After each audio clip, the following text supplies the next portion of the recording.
Good morning friends, সুপ্ৰভাত। মই পঞ্চতন্ত্ৰৰ কাহিনী এটা আপোনালোকক আজি ক'ব ওলাইছোঁ, সাগৰ আৰু বালিমাহীৰ কথা।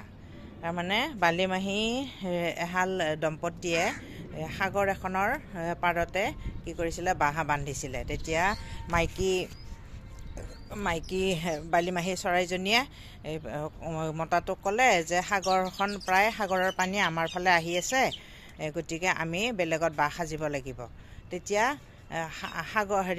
মতা চৰাইটোৱে বালিমাহীটোৱে ক'লে, নালাগে, সাগৰৰ ইমান সাহস নাই আমাৰ কণী উটুৱাই নিবৰ কাৰণে। এনেকৈ অহংকাৰ কৰাৰ কাৰণে সাগৰে কি কৰিলে, তোৰ ইমান অহংকাৰ, তোৰ কণী আৰু বাঁহ উটুৱাই নিম বুলি এদিন উটুৱাই লৈ গ'ল।